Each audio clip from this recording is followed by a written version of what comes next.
जय हिंद फ्रेंड्स। देखिए आज हम एनसीईआरटी के कुछ क्वेश्चंस करने वाले हैं जो कि आपकी प्रीवियस ईयर परीक्षाओं के अंदर पूछे गए हैं और एनसीईआरटी के साथ हम उनसे रिलेटेड जितने भी क्वेश्चन बन सकते हैं उसी क्वेश्चन से संबंधित हम उन सभी प्रश्नों को देखने वाले हैं। तो सुनिए आज का मोटिवेशनल कोट जो आपको ऊर्जावान बनाएगा, आपके चेहरे पर मुस्कान को लेकर आएगा कि सपना एक देखोगे तो मुश्किलें हजार आएंगी। अगर आपने भी सपना एक देखा है सरकारी जॉब लेने का, आपके घर के अंदर भी 2023 का जो साल है, इलेक्शन का साल है, इसके अंदर आपने भी सोचा है कुछ जीवन के अंदर हासिल करने का, तो सपना एक देखोगे तो मुश्किलें हजार आएंगी, लेकिन वो मंजर बड़ा खूबसूरत होगा जब कामयाबी शोर मचाएगी। आज आपको जितने भी लोग ताने देते हैं, जब आप कामयाब हो जाओगे तो सभी आपके अपने बन जाएंगे। तो करते हैं आज की क्लास शुरू। सबसे पहला क्वेश्चन है कि भारत की राजधानी कोलकाता से दिल्ली स्थानांतरण की घोषणा कब की गई थी। भारत की राजधानी की अगर हम बात करें कोलकाता से दिल्ली की अगर हम बात करें कब घोषणा होती है, तो इसकी घोषणा होती है 1911 के अंदर। 1911 के अंदर इसकी घोषणा होती है। और बात करें हम पूर्ण रूप से कब दिल्ली स्थानांतरित हो जाती है भारत की राजधानी, तो 5 फरवरी 1931 को। 5 फरवरी 1931 को क्या हो जाता है, जो भारत की राजधानी है कोलकाता से दिल्ली स्थानांतरित हो जाती है। और बात करें हम 1911 के अंदर ही क्यों घोषणा की गई थी, क्योंकि 1911 के अंदर जॉर्ज पंचम उस समय इंग्लैंड के राजा हुआ करते थे, तो वो भारत के अंदर आते हैं कोलकाता के अंदर। तो उनके स्वागत के अंदर क्या किया जाता है कि ये घोषणा कर दी जाती है कि भारत की राजधानी कोलकाता से ट्रांसफर करके कहां कर दी जाएगी, दिल्ली कर दी जाएगी। 1911 की अगर हम बात करें तो कांग्रेस का अधिवेशन होता है। 1911 के अंदर कांग्रेस का जो अधिवेशन होता है, बीएन धर उसकी क्या करते हैं, अध्यक्षता करते हैं। और इसी अधिवेशन के अंदर क्या होता है, इसी अधिवेशन के अंदर पहली बार जो जनगण मन जो भारत का राष्ट्रीय गान है उसको क्या करता है, गाया जाता है। जो जनगण मन है भारत का राष्ट्रीय गान है। सबसे पहले अगर हम बात करें तो जॉर्ज पंचम जब भारत आते हैं तो उनके स्वागत के अंदर हमारा राष्ट्रीय गान है वो गाया जाता है। फिर बात करते हैं हम उस समय भारत के वायसराय कौन थे, तो होर्डिंग उस समय क्या थे, भारत के वायसराय थे। होर्डिंग उस समय क्या थे, भारत के वायसराय थे। तो 1911 के अंदर क्या होती है, घोषणा होती है। 5 फरवरी 1931 को क्या हो जाती है, भारत की राजधानी पूर्ण रूप से दिल्ली स्थानांतरित कर दी जाती है। और बात करें हम जनगण मन पहली बार गाया जाता है, जॉर्ज पंचम भारत आते हैं। 1911 का जो अधिवेशन होता है कांग्रेस का, बीएन धर उसके हेड होते हैं। और होर्डिंग उस समय क्या होते हैं, भारत के वायसराय होते हैं। आगे बात करते हैं हम। अगला प्रश्न है चतुर्थ आंग्ल मैसूर युद्ध कौन से वर्ष हुआ। चतुर्थ आंग्ल मैसूर युद्ध की अगर हम बात करें, चतुर्थ आंग्ल मैसूर युद्ध की अगर हम बात करें तो कब होता है ये, 1799 के अंदर। 1799 के अंदर होता है। किन किन के बीच होता है, तो ये टीपू सुल्तान और वेलेजली, टीपू सुल्तान और वेलेजली के बीच होता है। क्यों होता है, इसका कारण क्या था उस समय, क्योंकि फ्रांस की नजदीकता के कारण ये युद्ध होता है। और बात करें हम इसके बारे में, टीपू सुल्तान के बारे में, तो इनकी एक लाइन बड़ी फेमस है कि 100 दिन भेड़ की तरह जीने से अच्छा है एक दिन शेर की तरह जीना चाहिए। और बात करें हम टीपू सुल्तान की इसी युद्ध के अंदर क्या हो जाती है, मृत्यु हो जाती है। तो बात करते हैं हम इसके बारे में। जो मैसूर है, मैसूर के संस्थापक कौन थे। मैसूर के संस्थापक की अगर हम बात करें तो वो कौन थे, हैदर अली। हैदर अली क्या थे, मैसूर के संस्थापक थे। हैदर अली कौन थे, टीपू सुल्तान के पिताजी थे। और जो मैसूर की राजधानी है वो क्या थी, श्रीरंगपट्टनम। श्रीरंगपट्टनम क्या थी, मैसूर की राजधानी थी। आगे बात करते हैं हम अगले प्रश्न के बारे में। आगे प्रश्न है कि पश्चिमी घाट की सबसे ऊंची चोटी कौन सी है। पश्चिमी घाट की सबसे ऊंची चोटी की अगर हम बात करें तो अन्नाईमुड़ी। अन्नाईमुड़ी पश्चिमी घाट की सबसे ऊंची चोटी है। और पर्वत पूछे आपसे कि ये किस पर्वत पर स्थित है, तो अन्नामलाई पर्वत। अन्नामलाई पर्वत पर ये चोटी है। और बात करें हम, इसी के संरक्षण के लिए एक समिति का गठन किया गया था। उस समिति का नाम अगर आपसे पूछे तो वो समिति कौन सी थी? माधव गाडगिल समिति। माधव गाडगिल समिति इसके संरक्षण के लिए बनाई गई थी। तो पश्चिमी घाट की सबसे ऊंची चोटी कौन सी है? अन्नाईमुड़ी है। कौन से पर्वत पर है ये? तो अन्नामलाई पर्वत पर है। और इसके संरक्षण के लिए समिति की अगर हम बात करें तो वो कौन थी? माधव गाडगिल समिति। आगे बात करते हैं हम, ग्रीष्म ऋतु के अंत में कर्नाटक व केरल में होने वाली पूर्व मानसूनी वर्षा को क्या कहते हैं? कर्नाटक और केरल के अंदर होने वाली पूर्व मानसूनी वर्षा को हम क्या कहते हैं? आम्र वर्षा। आम्र वर्षा केरल और कर्नाटक के अंदर कहा जाता है इसको, क्योंकि आम की खेती के लिए क्या होती है, ये गोल्डन शावर के रूप में ये काम करती है। और बात करें हम पश्चिम बंगाल के अंदर इसको क्या कहा जाता है? पश्चिम बंगाल के अंदर इसको कहा जाता है काल वैसाखी। पश्चिम बंगाल के अंदर क्या कहा जाता है इसको? काल वैसाखी। गरजता, चीखता, दहाड़ता, ये सब क्या है? ये पछुआ पवनों के नाम है, जो कि कहां पर चलती है? दक्षिणी ध्रुव पर। कहां पर चलती है ये? दक्षिणी ध्रुव पर चलती है। आगे बात करते हैं हम अगले प्रश्न के बारे में। आगे है, न्यूयॉर्क किस द्वीप पर स्थित है? न्यूयॉर्क की अगर हम बात करें, न्यूयॉर्क कहां पर है? यूएसए के अंदर है। और ये किस द्वीप पर स्थित है? तो मैनहट्टन द्वीप। मैनहट्टन द्वीप के ऊपर ये स्थित है। और जो न्यूयॉर्क है यहां पर क्या है? यूएनओ का क्या है?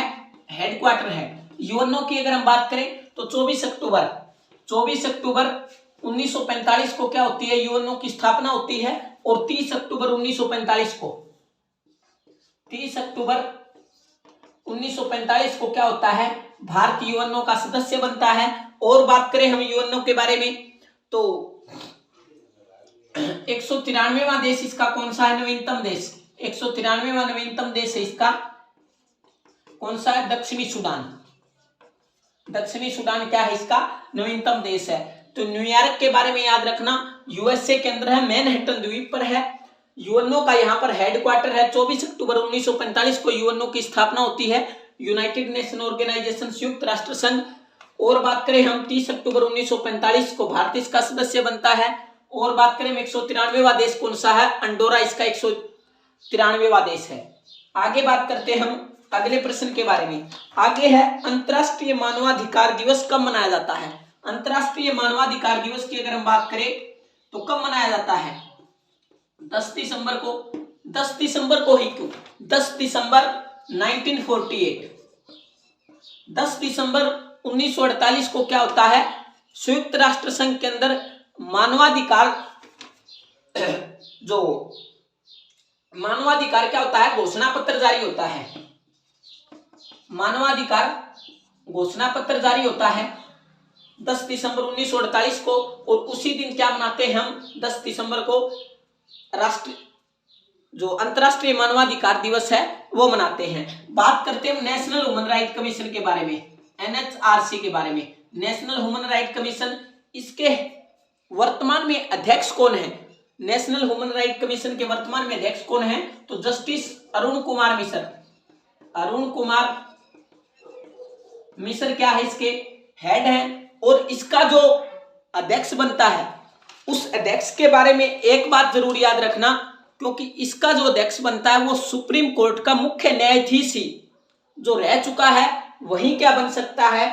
एनएचआरसी का हेड बन सकता है। आगे बात करते हैं हम अगले प्रश्न के बारे में। आगे है, मौद्रिक नीति किसके द्वारा जारी होती है? मौद्रिक नीति की अगर हम बात करें तो आरबीआई के द्वारा।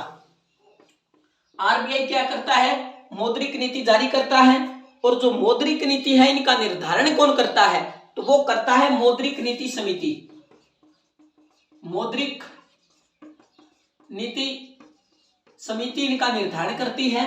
और इस समिति के हेड कौन होते हैं? तो वो होते हैं गवर्नर ऑफ आरबीआई। आरबीआई के गवर्नर क्या होते हैं? इस समिति के हेड होते हैं। और बात करें मौद्रिक नीति समिति के बारे में, तो साल में 6 बार ये जारी होती है। साल में कितनी बार आती हैं? साल में 6 बार। साल में 6 बार। और हर 2 महीने में एक बार। हर 2 महीने में क्या होता है? एक बार आती हैं। और 6 इसके अंदर क्या होते हैं? मौद्रिक नीति समिति के अंदर सदस्य होते हैं। तो 6 का आंकड़ा याद करना, साल में 6 बार, 2 महीने में एक बार, और 6 इसके अंदर क्या होते हैं? सदस्य होते हैं। आगे बात करते हैं हम। आगे है भारत में जीएसटी लागू करने की सिफारिश सबसे पहले किसने दी? भारत के अंदर जीएसटी की अगर हम बात करें तो जीएसटी किस समिति की सिफारिश पर आती है? तो विजय केलकर समिति। विजय केलकर समिति की सिफारिश पर आती है। संविधान के अंदर संशोधन होता है। कौन सा संविधान संशोधन होता है? 101वां संविधान संशोधन। 101वां संविधान संशोधन होता है। और जीएसटी की अगर हम बात करें, जीएसटी काउंसिल का हेड कौन होता है? जीएसटी काउंसिल का हेड कौन होता है? तो वित्त मंत्री। वित्त मंत्री क्या होता है? इसका हेड होता है। कब आती है? 1 जुलाई 2017 को।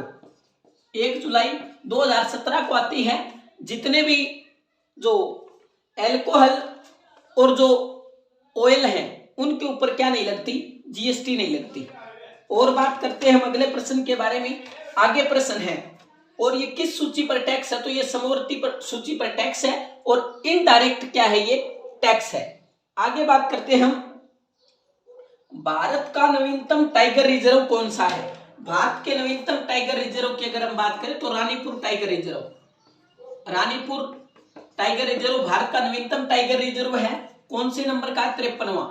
और बात करें 52वां कौन सा है? तो राजस्थान के अंदर है रामगढ़ विस्तारी। और ये कहां पर है? रानीपुर, ये यूपी के अंदर है। और बात करें 53वें नंबर का है, भारत के अंदर जो टाइगर के संरक्षण के लिए एक कार्यक्रम चलाया गया था, प्रोजेक्ट टाइगर।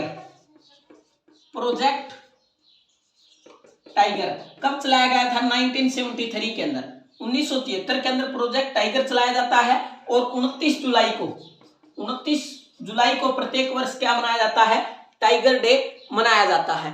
आगे बात करते हैं हम अगले प्रश्न के बारे में। आगे है, भारत में कुल कितने रामसर संरक्षण स्थल विद्यमान है?